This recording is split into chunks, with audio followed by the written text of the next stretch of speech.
Call the city council meeting to order. Clerk, please call the roll. Here. Vining. Here. Germaine. Here. Lamore. Present. Felder. Here. Whitman. Here. Mayor Clark. All please rise for the invocation. Remain standing for the Pledge of Allegiance. We are grateful for the great resources of this land and for the freedom which has been its heritage. Inspire our officials to serve with fairness, humility, and integrity, and to work for the welfare of this community and all of its residents.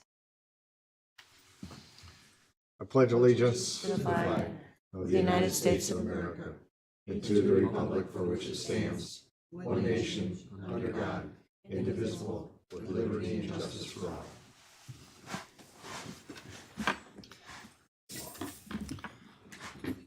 Clerk, next item, please.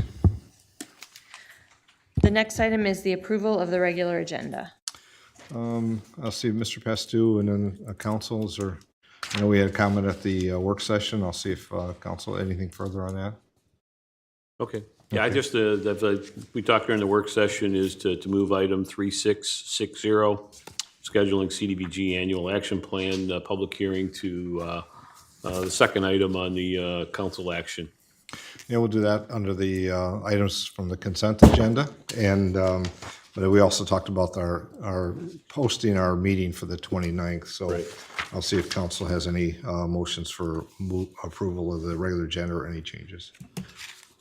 Councilman Lamore? Thank you, Your Honor. I'd like to amend the agenda to include a motion to include to schedule a special meeting during the council action. Okay. And that, would that be the date of the, we discussed on Monday, August 29th at 6 PM? Yes, well, it is, but I was waiting for that to actually go through in order to announce that time and date. Okay. There's a motion from Councilman Moore, supported by Councilwoman Stillgrave to amend the agenda, add that item under council action. Any other, Clerk Treasurer? Does that include also the 3660? No, We'll do that when we go to the consent agenda, I think. That's right. Okay. Okay. Is there any other items related to the agenda? So with that motion to amend, Clerk? Councilperson Stillgrave?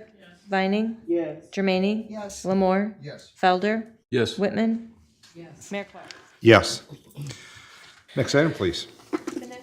Is the consent agenda and approval of payments to vendors. The amount should read $1,108,844.59, 1108844.59.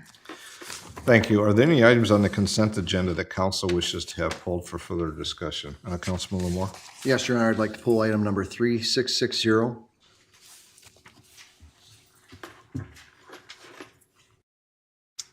Okay.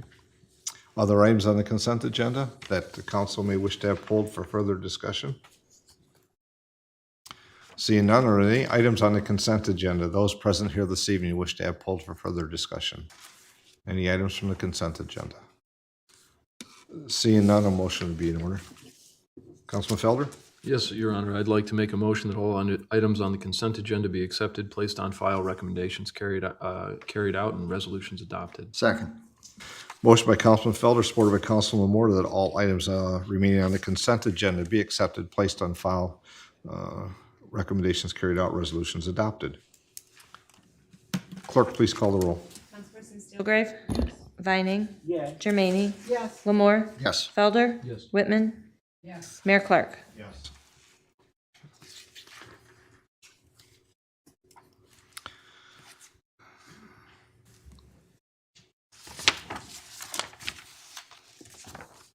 Clerk, next item, please.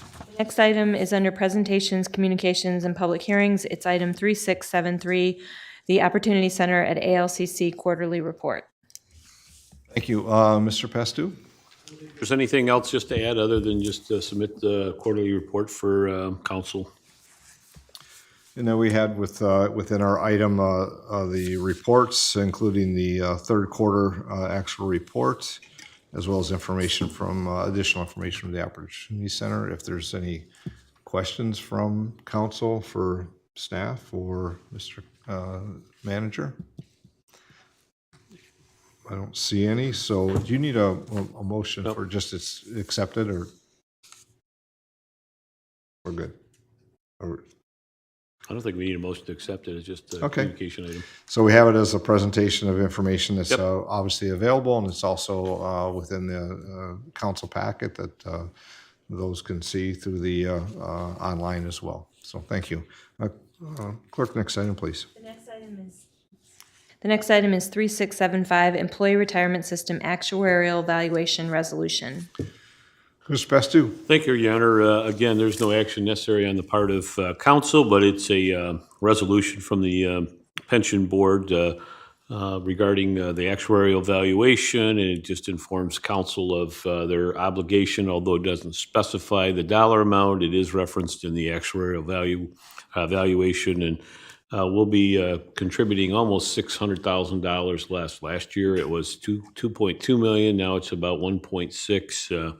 And that's a function of, the employees converting to defined contributions, early retirements, and then also some very favorable earnings over the past years. And it covered the period ending December 31st, 2021. Any questions from council for Mr. Pastu regarding the actuarial valuation resolution? Being a resolution, I didn't look into either the clerk or Mr. Pastu or the attorney. Does that need to be a motion for acceptance? I don't believe so, because it was Okay. a resolution from the pension board. Okay, very good. Just It's informational as well for the presentation. Very well. Clerk, next item, please. The next item under council action is item 3672, Resolution Authorizing the City Manager to waive rental inspection fees. Mr. Pastu. Thank you, Your Honor. I'm going to let Mr. Cochran start this discussion, and then, I'll follow in a little bit afterwards. Good evening, Mayor, City Council. Mark Cochran, Director of Economic and Community Development. This resolution we're bringing forth before you tonight pertains to our rental housing enforcement. As you know, we do have an ordinance that City Council adopted in 2000, which sets the rental inspection fees and the registration fees. And part of that resolution that was adopted by City Council in 2000 does say that after so long, the fine or the fee shall double if the rental housing unit is not certified. The past couple of years, in 2020, we did pause rental housing inspections during the COVID-19 pandemic. And last year, we restarted those again. But what we're dealing with now is a backlog of not only those units that need to be inspected and certified during those period, but also all the ones that are coming up for reinspection now. And so we've got some property owners that we're working with in order to get those scheduled and get those certified. The original fees paid, waiting for an inspection. Meanwhile, the fine has doubled.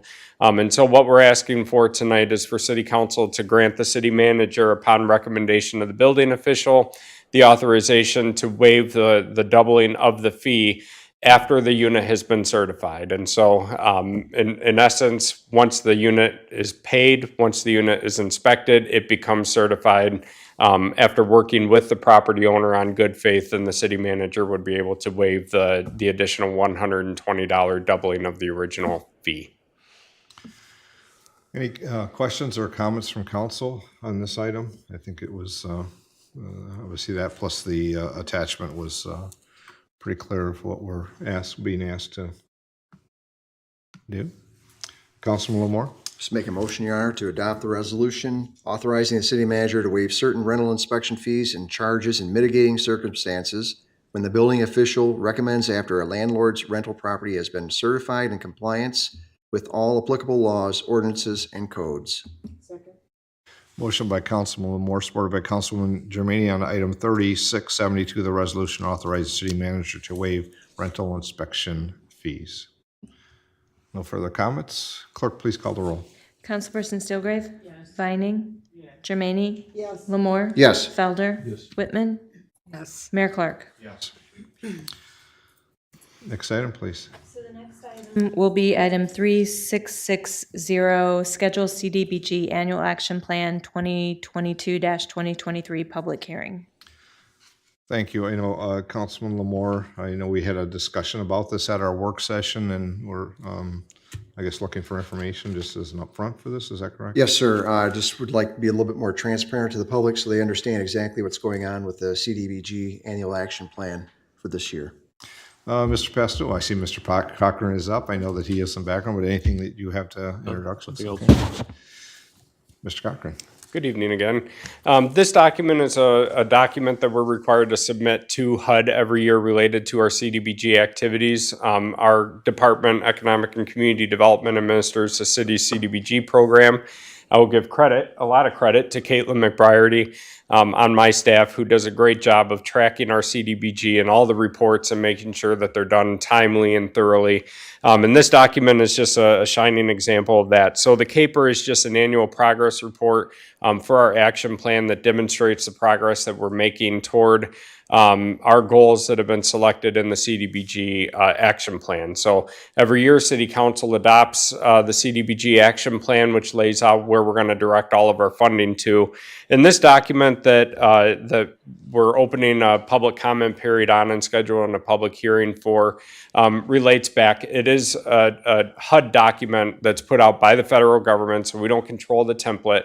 But the first charts that you see it would be on packet page 90 or page 2 of the CAPER, states the goals and outcomes. You'll see a lot of zeros in a lot of these rows. Particularly, those are goals that the city has not adopted, but they're in the format of HUD. So if you look at this as a possible menu of different options that you can direct your HUD funding to, I'll call out, for example, one of them is related to brownfield redevelopment program. The city does not use its CDBG funds toward a brownfield redevelopment program because we have a brownfield redevelopment authority. So therefore, there's no outcomes that are measured in that line. So the ones that you do see progress on are ones that relate back to what we fund in our annual action plan every year. Any questions or thoughts for Mr. Cochran on this? I know the thought was that we have this conversation now because we're setting before council days make a decision on setting the public hearing, and but the open time for comments starts if passed, and therefore there may be questions coming in, and it prepares us for what that might be when if those that may read it and may come to ask questions that we're prepared to understand what the form is, and there's parts of the form that other communities may use, but not necessarily that are utilized here. It's a real it's a lengthy form of many items and not always applicable to every community or use of funds, right? Yeah, I'm sure Caitlin would love to shorten this form if she could, but we can't. Right, but that's fine. I just the form itself is very lengthy, and there's just not all the items are applicable. So that's kind of the discussion point. Thanks, Mark. Thank you. Any other questions or comments from council on item 3660? If not, we need a motion to schedule the public Your Honor, hearing. I'll make a motion to schedule a public hearing on CDBG Consolidated Annual Performance and Evaluation Plan at the September 6, 2022 City Council meeting. There's a motion from Councilman Lamore, supported by Councilwoman Stilgrave, that 3660 is to schedule the CDBG Annual Action Plan public hearing for as stated. Clerk, please call the roll. Councilperson Steelgrave? Yes. Vining? Yes. Jermaine? Yes. Yes. Felder? Yes. Whitman? Yes. Mayor Clark? Yes. Next item. The next item is consideration of a proposed special meeting / work session. Mr. Pastu, maybe just a background, and I know it was in your update to the council and the manager's report, but maybe why we're having the meeting and preparing to do it and the dates for it. What we're proposing, obviously, is a special meeting / work session for Monday, the 29th at 6 p.m. We've got a couple of potential items on there that hopefully will come to fruition. One is the approval of a contract for the St. Mary's Garden stormwater street reconstruction project. The bids were moved from opening on the 8th to the 22nd. Both of the contractors that attended the mandatory pre-bid meeting are contractors we've worked with in the past and have worked well, and they're both compliant with our responsible bidding ordinance. And then the other is hopefully we'll have a ratification of the firefighter contract that night. A number of other work session items. I'm going to go off the top of my head, but there's a lot of projects that are being contemplated for the upcoming 2023 construction season, and we have to recognize also the capacity of our engineering department to manage those projects. And so part of it is looking at their schedule, what street projects that we could put into that 2023 project list that we think would be manageable in light of the Navarre Library Opportunity Center project, the completion of the Lazy Boy site development, the St. Mary's Storm Water project, Carnes Park.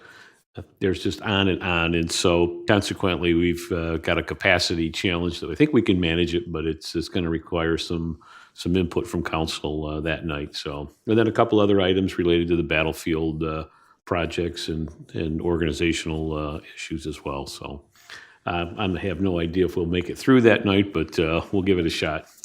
Well, if you think that list is long that he's got through so far, there's a couple additional regarding the discussion in the Opportunity Center and the Navarre Library project, which we know we're very involved in.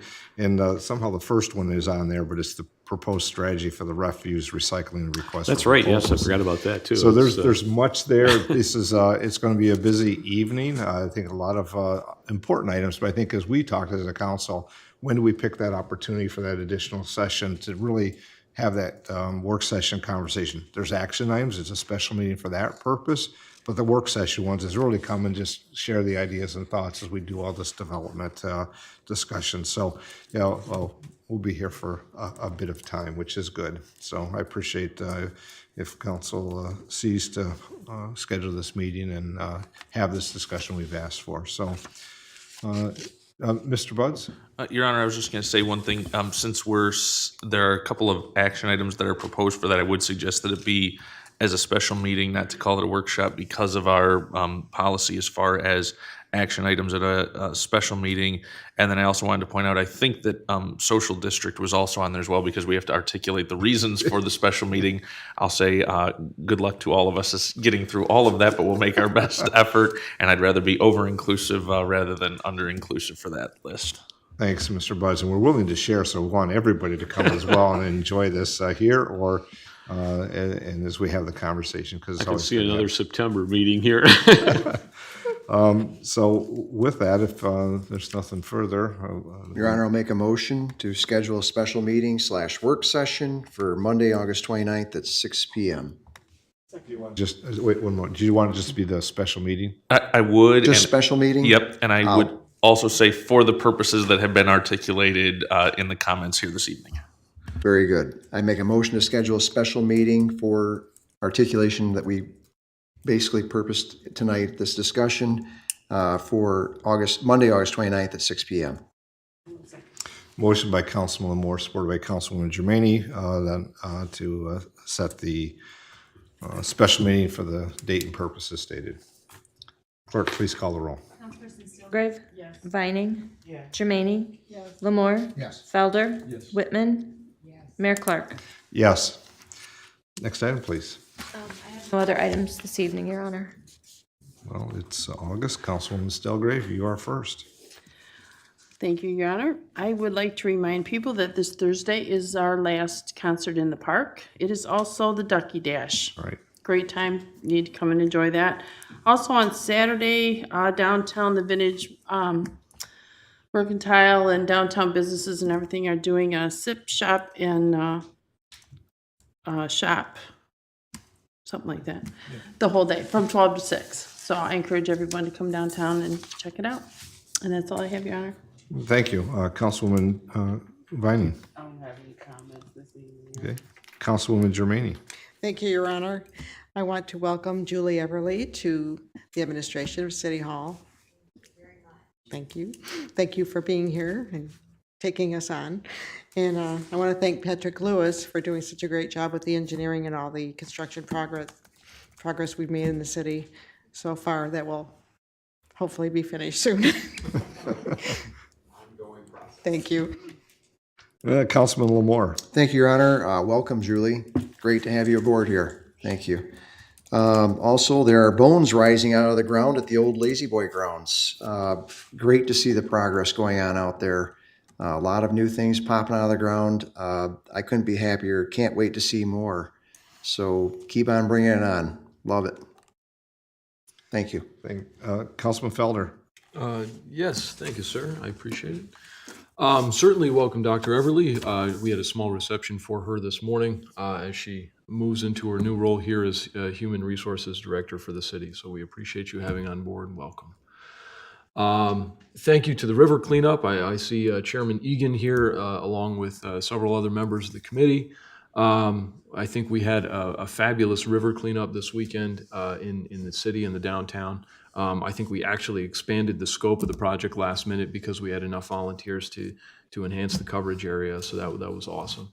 I don't know where we ended up on turnout, either higher or lower than last year, but it was pretty good, and I know I see a couple other community participants who came out and helped us, including Director Tolstead. Thank you, sir. So that was awesome. Fedco's 25th anniversary. I was able to make it out to that. I know I saw a Councilwoman Vining there and the mayor. Oh, and the mayor came to the river cleanup as well. So thank you, sir. And that was a wonderful opportunity to tour their facility and learn about all the wonderful things that they do here and bringing money and jobs into the community and producing things here at an international scale. That was really awesome. So yeah, I think the Ducky Dash certainly has been mentioned for the Downtown Monroe Business Network, and you can still get tickets for that. That's going to happen on Thursday along with some other events that evening. Now we get into questions. So the Watershed Council, we discussed it at our last CODI meeting. The Watershed Council is going to be providing a rain garden class taught by the Watershed. And I know that Attorney Buds and I have had discussions in the past regarding the legality and definition of rain gardens and whether they're allowable in the city. If the answer is yes, I'll let the issue be. If the answer is no, I'd like to put them in a room with Maya Knopfel so we can have that discussion together to talk about a feasible way forward, either an adjustment to the policy or how we define them so that they are, in fact, allowable for the residents that want to participate in that program. I don't know if you're prepared to give a comment on that now, or we can discuss it later. That's fine, but. I would encourage discussion on that later. Certainly, we've looked at, I'll call it the weeds, trees, and refuse portion of the ordinance, and we can have further discussion about that. I very much look forward to it, sir. Thank you. I definitely am looking forward to the meeting on the 29th. It's going to be chock full of a number of substantive items that I look forward to the discussion of. So that's an opportunity to be informed on the ongoing issues. I know that our staff really is engaged in a lot of different issues around the community and a number of different things, and it's nice to sit down and have that update in these sort of bonus meetings. I mean, there's that much to cover because there's that much going on, so it's not filled with fluff by any means. I know that one of the items that are going to be discussed is the refuse contract, and the importance of recycling to our community historically was an issue of discussion that I brought up at the last CODI meeting as well. So we will, that'll be part of the discussion that we have at that meeting also. And then finally, I don't know if it'd be appropriate here or later perhaps to get an update regarding the status of the tree committee and whether we have enough members for that. And maybe the mayor's going to make a comment in his own comments regarding that, and I'll leave that to him. So thank you, sir, for the time. I appreciate it. Thank you, Councilman. It is on my list, actually, after some conversation I had over this past weekend, so it was very favorable. Councilwoman Whitman. I have no comments. So I'll start at mine. Well, I'm sorry. that- I'm sorry, Councilman. I can't compete with all that's already been brought up. There's a lot going on, and there's a lot of conversation, and I do look forward to the meeting coming up in a couple weeks. But where to start? So some of mine are repetitive. First, I want to say welcome, Dr. Everly, and appreciate your interest in the city, as you always have been, but coming here as our Human Resources Director, and you're welcome. And it was nice to. We've had conversation, but to kick it off today and have a little gathering, which was just to welcome by the employees and everybody could stop by to say hello. So the river cleanup's been mentioned. It's always a fun event. It's a great activity. I thought it was a great response by our community from all aspects of our community. We had young lads, one I met named Bennett, which is just a great young lad, and then others that are there for their purposes and helping out and just taking upon themselves. And I think it's one of our best activities for the community and for all ages and everybody that is represented here in our community. Activities with Ducky Dash has been mentioned, concert in the park. I have a couple additional ones I want to mention, and one is through the Robert Selden Duckinson Society. Of course, we've talked about that here for many months about the diversity in the arts, but the Women in the Arts and Literature is going to be at the County Museum this Friday, the August 19th from 6 to 8 p.m. There are 4 artists and that'll be there to talk about their careers, their lives, their interaction within how they came to be artists and the type of style. It's posted out there as well as with their background, resume, and credentials, local as well as others. So it's this Friday evening from 6 to 8 p.m. Just show up at the county museum and learn about the women in the arts and literature we have here for this one of the diversity in the arts program. The other one is on Saturday, August 27th. The IHM is having a 2002 car, bike, and truck show at the IHM. Where else can you go see a truck but at the IHM? It's just great. But it ties to obviously their continued growth as an organization and what they're providing in our community as far as housing and opportunities for those that may be looking for that transition as they go. But that's just part of it. But it's sponsored by the IHM Senior Living Community, and and have a good day, have fun, go out and see some neat cars, and then talk to them about what's going on at IHM and the sisters, but also the organization serving our community. One of the items on our agenda this evening that was passed on the consent agenda, and it ties to our work session and a great presentation. Those that may not have tuned in for the work session, please go and catch that on the replay, because it'll talk about the blight tracker item that's been instituted through the city, and it's really a neat opportunity for how blight reports and how they go through what we do and why we do it. And in one of the items on our agenda tonight that was passed was a authorization for code enforcement for legal action. Unfortunately, 3 locations within our city. We've tried the engagement, the compliance, citing, and trying to do things, handle at that first steps. But this is several steps down the way in which, unfortunately, we'll be going through, and council through their actions tonight authorized the city attorney and our legal to follow up, unfortunately, through the court system. But that sometimes is where it ends, and hopefully it will, and hopefully we get back to where we don't need to do that. There's a lot of items that were going on that Councilman Feller mentioned, Fedco's 25th anniversary. What a great company. We talk about that innovation and entrepreneurs, and we have a history of that in our community. Many organizations have started in garages and backyards or in a business meeting. So I think that is a spark that we have in our community and have always had, that I look forward to conversations we had earlier with our Orchard East plan and those discussions of developing that. But also, I think, as I heard, one of those is entrepreneur opportunities as well. So we'll continue to move forward in that. I had one other item here somewhere.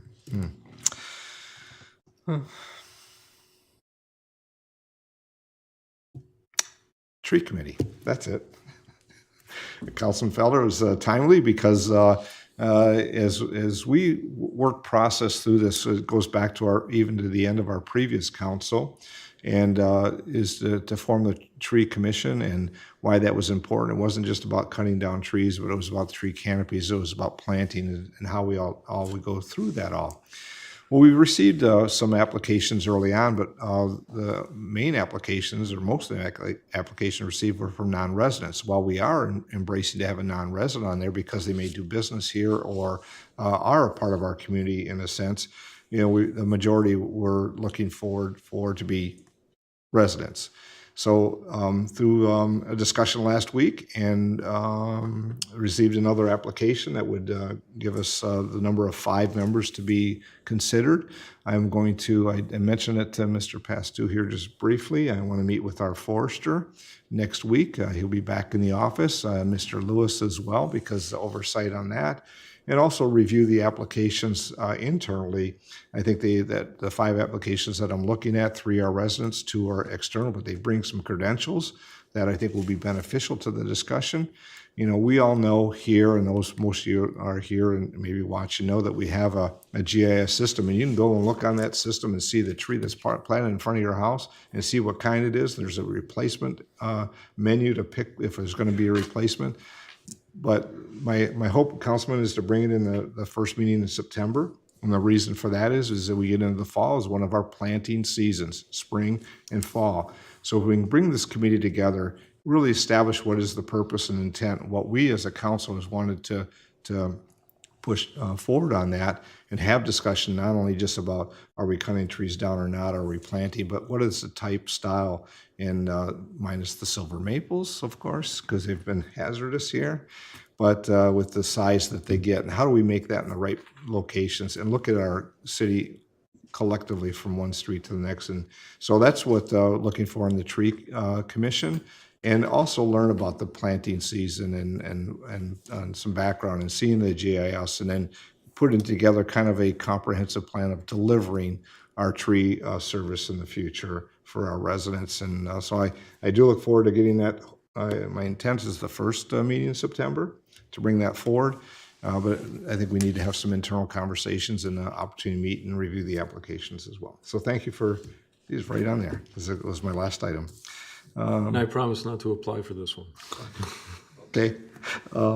Yeah, that's the other part is how to, liaison or whatever it might be. But we'll see as we go through that. I think that's just now the structure to move it out and start to be active. So I'm going to stop. That was enough. Clerk Treasurer Lavoy. I just had a quick comment. I wanted to thank everyone for the assistance and their participation on the August 2nd election. It went very well here in the city. But particularly, I want to thank the election inspectors. It's a really long day with a lot of really great moments, some challenging moments, but all in all, it's a real exercise in our democracy, and it's good to see. So thank you to all the election inspectors, and then the clerk treasurer staff performed above and beyond, as did, we got a lot of help from quite a few departments, and I don't want to start naming names because I'll forget someone, but it's a genuine thank you, and we already have folks lining up to help in November, so we're already planning that election. Very good. And that's all I have. Stu. Just one item, just again welcoming Dr. Julie Everly as our Human Resource Director. Certainly look forward to working with her and bringing her long-term professional experience to the organization. And I know everybody else in the organization is excited as well. So welcome aboard. Thank you. So next is citizens' comments. If there's any comments from those present here this evening, always be mindful of the rules of the chamber that please your name and jurisdiction of residence and 3 minutes. So if there's any comments from those present here this evening, I see one stepping forward. I see 2. I want to thank, as they come up forward, I want to thank these 2 gentlemen personally. Yeah, I see the same color. These 2 gentlemen, and their great work done with the Cody and the Commission on the Environment, along with the commission, but a great successful weekend. Brian Egan, Chair of the Commission on Environment and Water Quality. Barry Leroy, Water and Wastewater Utility Director for the city. And I think several people mentioned the successful program we had this weekend. So I just wanted to reiterate a thanks to the community, the people that came out. We had probably close to 100 people that came out, which was exceptional.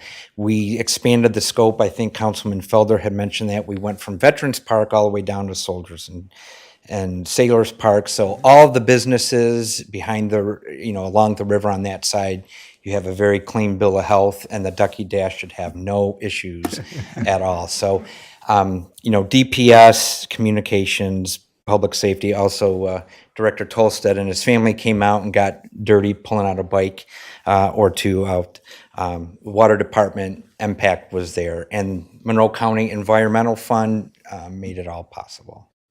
So thank you all. I don't know if there's any comments or questions, Got it but all, man. Thank you. I'm going to follow up because it's something that was in my notes, but I didn't say it. And I think that you touched on those that were there and participated, but also we had a couple business members that contributed as well. Agua Dulce provided some beverages, and then Amaya's provided the food that everybody enjoyed afterwards. And the line was long to get his food as he served it, as Tino himself served it along with his son. It was just that's what we have as a community. People willing to participate and they want to be involved as opposed to just sending somebody. So that's wonderful.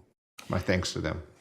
yeah, and we look forward to next year, and everybody gets a shirt, they get fed. We have a lot of prizes and giveaways, so it's a great time. Those contributions are, let's say, donations from business for cards and stuff is greatly appreciated. It's a lot of fun. It was a lot of fun. Thank you both.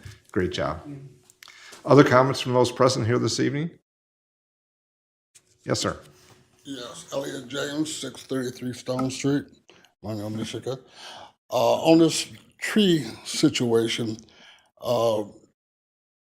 when I was coming up, the reason that they called the orchard because of all the fruit trees and stuff that they had.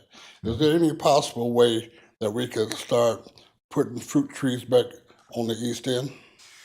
That's a great question. I know that, and Mr. Cochran's nodding yes, because I know part of the Heritage Corridor plan and with the national park, because that area is where the orchard started, the nurseries where they grew trees and the original pear trees. That's part of that long master plan that I recall it reading about how do we put some even orchard-like back in for people visiting so they understand not just the history, but also the potential what that might produce. I don't know if Mark, if you had anything further on that or. That's a great question, Mr. Elliott. Thank you. Or Mr. James. No, I think, Mayor, you nailed it. It is something that we're looking at both in the Heritage Corridor Master Plan as well as incorporating it into the Orchard East Master Plan as well, replanting the fruit trees in the orchards. Thank you. I mean, you talk about it, there's such great history in the orchard from, job, manufacturing, milling, all the things that have brought people to the community for work. And you think about all the nurseries and that was before that. And if we can bring some of that back and blend that into with what we're doing on the plan, I think would be fabulous. I'd love to see orchards again because, Monroe's been known for many things, but I don't think anybody is forgetting that we are the floral city, and from whether it be flowers or trees. And I think that's something that we still market and still are recognized for. And there's opportunities to even make that stronger, to bring that back to the forefront as well. So thank you for bringing that up. Other comments from those present here this evening? I see no other comments. I know we have a session after this. Councilman Lamore? Oh, I'm sorry, Mr. James. He's got another comment. Yes. I heard a lot about making the city police department another building down by the fire station. Is that going to be a complete police department or is it going to be a substation? Well, we have a proposal that the council's, Mr. Pester, you want to answer that one? But it's complete. It's a complete police station. I mean, the programming for the uses of the building encompass the entire department. So full police. That's lockup and everything? That's the one, I'm sorry. That is one thing we don't have as a lockup. That would still take place with the county sheriff. So we're going to have some additional information on this because it's going to come forward regarding a ballot initiative. And so the idea is that, we're bringing our police department and fire department together as we provide all of our public safety resources. The question you had was, there's certain municipalities and police departments, they don't have lockups. They have a detention that they could interview or question, but they don't have a lockup that's done by the county. There's a lot of reasons for that. I think it's pretty much central located through the sheriff's departments. That's one of their statutory mandates, civil process and jails, but they do many other things as well. So that's not part of the intent for that, but that will be where the police station and all activities from the, patrols to detectives to the administration with the fire administration and the fire department. That's where it's moving forward. And we'll have more communication with that. We met collectively internally on the communications plan. So other comments from those present here this evening? Seeing no others. Your Honor, I'll make a motion to enter in a closed session to discuss attorney-client privilege correspondence, land acquisition, and pending litigation involving Erie, Coles, IMO, and Monroe Charter Township. Motion by Councilman Lamore, supported by Councilwoman Germaine to go into closed session. Clerk, please call the roll. Grave? Yes. Vining? Yes. Germaine? Yes. Lamore? Yes. Felder? Whitman? Mayor Clark? Yes. And thank